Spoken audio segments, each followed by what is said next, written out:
नमस्कार मंडळी, मी आबा पडकील बोलतोय. माझा सिंधुदुर्ग एपी ग्रुप तसेच कालेरी पडकीलवाडी तालुका कुडाळ जिल्हा सिंधुदुर्ग पुढील मुलाखत घेणार आहे दशावतार कलाकार श्री संतोष गावडे यांची. नमस्कार, माझं नाव संतोष संतोष गावडे, तालुका वेंगुर्ला, जिल्हा सिंधुदुर्ग, मठ सतियवाडी. तर 98 साली स्वयंभू दशावतार नाट्य मंडळ याची स्थापना मठगावी झाली. त्या ठिकाणी रेसल घेत असताना मी ती रेसल वगैरे पाहायला जायची. रेसल पाहायला गेल्यानंतर ते काही कालांतरानं मग मी तिथे त्यांचे प्रोग्रॅमला झान वाजवायला शिकलो. झान वाजवता 99 साली एक नाटक होतं आणि त्या कंपनीचा स्त्री पार्ट आला नव्हता, म्हणून एक छोटीशी भूमिका मला घातली गेली. ती मी फक्त गाण्यावरच वटवली. बाकी काही भाषण वगैरे मला काही येत नव्हतं. फक्त एक गाणं म्हटलं, प्रेरणा मिळाली. शृंगारात. आणि तिथून मग त्या वर्षी 99 साली 4 ते 5 नाटकं केली. 2000 साली 7-8 नाटकं केली आणि 2001 त्या कंपनीचं नाव काय? स्वयंभू दशावतार नाट्य मंडळ. आणि मग पहिल्या दशावतारात कुठले तुमचे हे झालं? 2001 साली बरोबर मी बाळकृष्ण गोरे दशावतार नाट्य मंडळामध्ये ठरलो. स्त्री पार्ट म्हणून ठरलो. त्यावेळी ती संचालक होते बाळा सावंत हे संचालक चालवायचे. बाळकृष्ण गोरे कंपनीचे संचालन ते करायचे. त्यावेळी मी ठरलो. तिथं कालांतरानं मला काही भूमिका मिळाल्या, त्यात मी वटवल्या. तेही चांगल्या योग्य रीतीने लोकांनी मला सांभाळून घेतलं.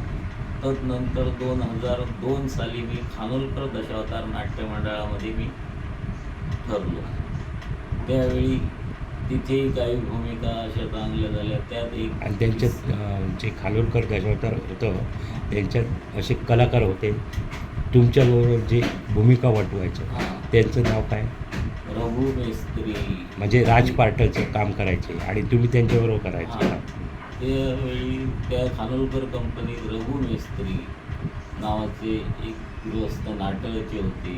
ते नारदाची एक तोच किस्सा मला सांगायचा आहे. ती श्रीयाळ चांगोणा चरित्र चालायचं. त्यात मी चिलिया बाळाची भूमिका करायचो.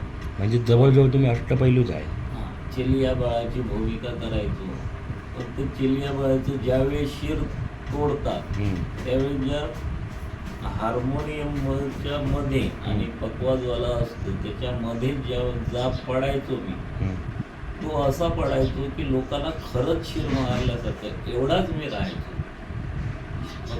म्हणजे जातीवंत भूमिका साकारली तुम्ही. आणि ती लोकांच्या अजूनही ते आवेरा वगैरे गावचे माणूस आहेत ना, ते अजूनही सांगतात त्या भूमिकेपासून ते आम्हाला ते चांगलं अंगावर काटा शारे आले माझ्या. तर त्यातनं आणि ते स्त्री पार्टही करायचो. पण लहान भूमिका करायचो. त्यावेळी काही नावाजलेला कलाकार नव्हता, एवढा काही यायचं नाही, पण लहान भूमिका करायचो. 2003 साली म्हणजे माझे वडील खूपच आजारी पडले. नंतर मी 5 ते 7 वर्ष दशावतारमध्ये काम केलं नाही. मुळीच काम केलं नाही, कारण केसही नव्हते, त्यामुळे मी काम केलं नाही. आणि 7-8 वर्षानंतर सावरेश्वर कंपनी जॉईन केली. वेंगुर्ला आवेऱ्याची सावरेश्वर कंपनी आहे. त्या कंपनीत मला ठरविलं गेलं स्त्रीची भूमिका. स्त्रीच्या भूमिकेसाठी. तिथं किती वर्ष काढली त्या कंपनीत? 1 वर्ष फक्त मी काढलं. कारण तदनंतर मला दुसऱ्या वर्षी सुधीर कलिंगल, ती पण सुधीर कलिंगल आमचे जे कलाकार चांगले उत्कृष्ट संयुक्ताचेही कलाकार दत्तप्रसाद शेणई त्या वर्षी त्यांच्याकडे ठरले होते, सुधीर कलिंगल यांच्याकडे. तर ते कलेश्वर दशावतार नाट्य मंडळामध्ये ठरले होते. मुंबईला आले आणि मुंबईला आल्यानंतर ती कंपनी मुंबईला आली होती आणि तिकडे त्याचे वडील वारले. वडील गावी गावी एक्सपायर झाल्यामुळे तो इकडची नाटकं सोडून गेला. गेला. काही 4-5 नाटकं केली आणि तो गावी गेला. तर वडील वारल्यानंतर काय त्याला काय इकडे त्यांच्या कंपनीत पुनश्च येता येत नव्हतं. त्यामुळे त्याने माझं नाव त्यानं सुचविलं. मग मी सुधीर कलिंगन यांच्याकडे कंपनीत गेलो. तिथे मलाही छोट्या मोठ्या भूमिका अशा होत्या, कारण त्याच्याबरोबर विलास परब मी स्त्रीपार्ट म्हणून ठरला होता. सुरेश गावडे होते.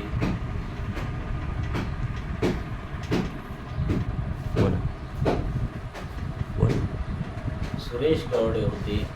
त्यामुळे मला त्यातल्या त्यात मलाही छोट्याही भूमिका न म्हणता त्याही मोठ्याच, माझ्यासाठी सुद्धा ते मोठ्याच होत्या. आणि कलाकारांचं, कारण त्यावेळी धरतरी पिंगला, कच देवयानी अशी नाटकं चालायची. आणि त्याच वेळी एक किस्सा की प्रथमच माझा, बोला. तर सुधीर कलिंगन यांच्याजवळ काम करता करता कलेश्वर दशावतार नाट्य मंडळामध्ये इथे परुळे या गावी स्पर्धा होती. त्या स्पर्धेत कली मच्छिंद्र युद्ध हा नाट्यप्रयोग होता. त्यात मी सुंदरीची भूमिका करायची. आणि त्या सुंदरीच्या भूमिकेला मला नंबर मिळाला. मला हे काही माहिती नाही, त्यावेळी मोबाईलही नव्हती. साधारण ते 2011 सालापर्यंत नंतर अँड्रॉइड पीस आला. मोबाईल वगैरे हे लहान होते, पण आमची काही नोकिया ती घेण्याची तेवढी काय आमची हेही नाही होती, ऐपत नव्हती. कारण ऐपत नसल्या कारणानं, आमच्याजवळ मोबाईल नसल्या कारणानं तो माझा नंबर आला.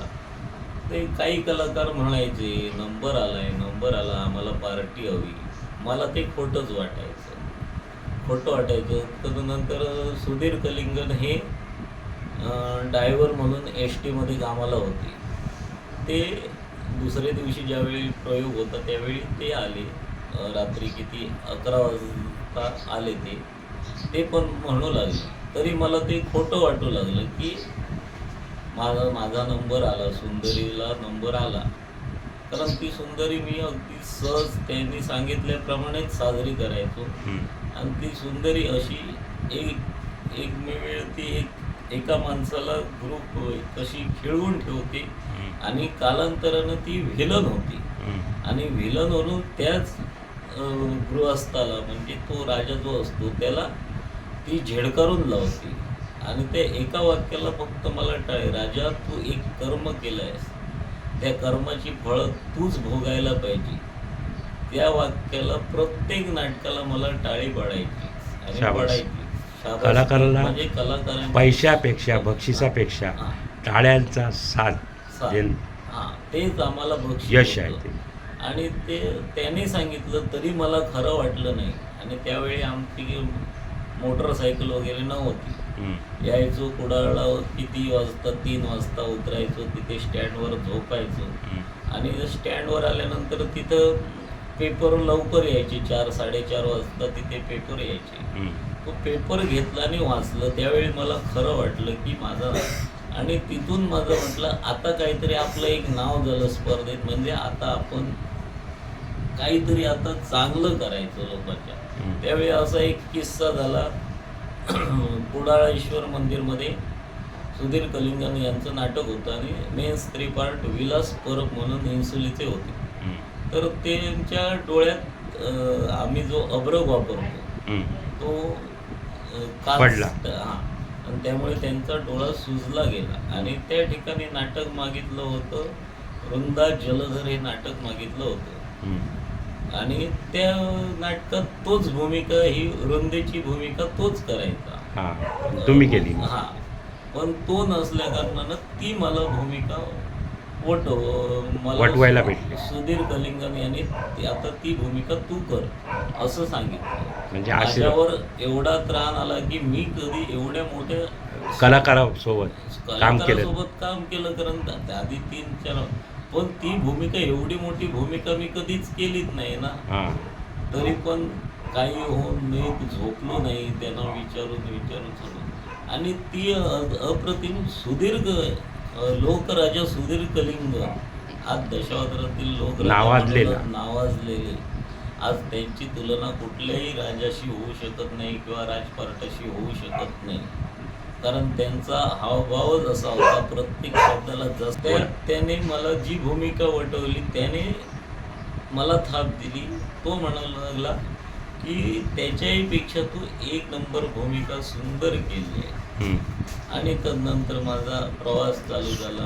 कालांतरानं बरीच नाटकं स्पर्धेची केली, त्यात माझा 1 नंबर 2 नंबर श्रीयाळच्या मुळामध्ये 1 पण ते नंबर. आता कंपनीचं नाव सांगा ना. ते तदनंतर मग सुधीरची कंपनी ती कुठली होती? ती कलेश्वर कलेश्वर. नाट्य. त्या कलेश्वर दशावतार नंतर पुढे मग तिथे काम केलं, हे पडलेलं काम तुम्ही केलं.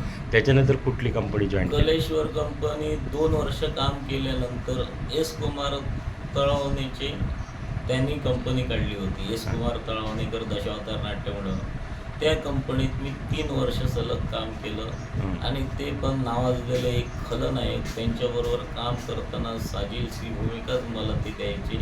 चांगल्या भूमिका, वीर चक्रातली आई ही एक भूमिका ते म्हणायचे, स्वतः सांगायचे, मी एवढ्या सर्व कलाकारांबरोबर काम केलं पण तू जी आई करतोस ती कोणी आजपर्यंत केली नाही असं सांगायचे. यालाही प्रतिवाद म्हणजे एक बाळा बांबर्डेकर म्हणून बांबर्डेचे ग्रस्त वगैरे ते होते, धुमक होते असे. ते कंपनीत 3 वर्ष व्यवस्थित झाले आणि नंतर मी आरोलकर कंपनीत ठरलो. आरोलकर कंपनीत 2 वर्ष काम केलं. तिथे स्पर्धा वगैरे. नंतर काही कालांतरानं संयुक्तमध्ये पण केलंय काय? संयुक्तमध्ये फक्त मी 2 ते 3च 4 ते 5 नाटकं केली. तर नंतर संयुक्त मला नको, कारण माझ्या मनाने मला ग्वाही दिली संयुक्त करून पैसे नाही कमवायचे. पैसे नाही कमवायचे. आपण कलाकार हाडाचा आहे तर हाडाचंच बनवायचं एवढं आपणाला पुरे आहे. तर मग मी हे केलं. एस कुमार नंतर आरोलकर कंपनीत ठरलो. आरोलकर कंपनीत तिथे 2 वर्ष काम केली, चांगली काम केलं. नंतर चेनवनकर म्हणजे सुधाकर दळवी हे चालवत आहेत, चेनवनकर गोरे दशावतार नाट्यमंडळ. त्यात मी 2 वर्ष काम केलं. तदनंतर नाईक मोचेमाडकर कंपनीत ठरलो. नाईक मोचेमाडकर कंपनीतून मग यक्षिणी दशावतार नाट्यमंडळामध्ये माणगाव, माझ्याच गावच्या बाजूचा, कालेली माझा तिथे गाव. ठरलो. तिथून परत खानोलकर कंपनीत ठरलो.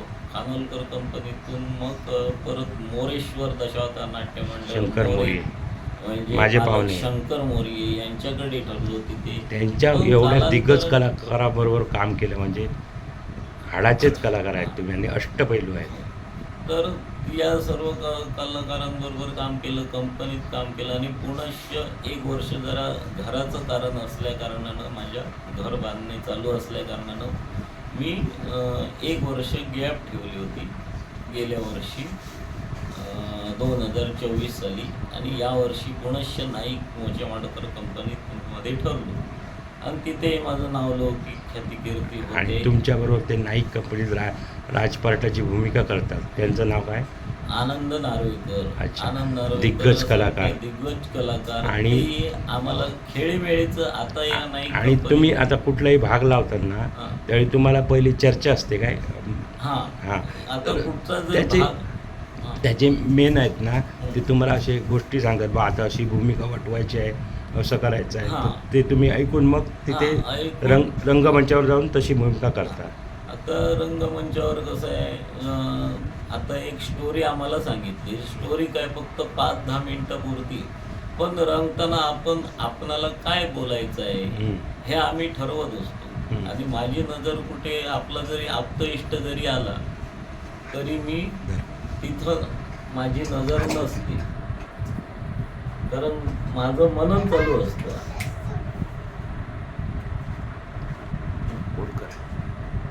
माझं मनन चालू असल्या कारणानं मला आप्तइष्ट जरी आला त्यावेळी माहिती नसतो, कारण मला पुढे जाऊन ती भूमिका वटवायची आहे. कारण मला आता 5 मिनिटं मला भूमिका समजावून सांगितलं तर तिथं मला जाऊन 1 तास किंवा अर्धा तास मला काढायचं आहे.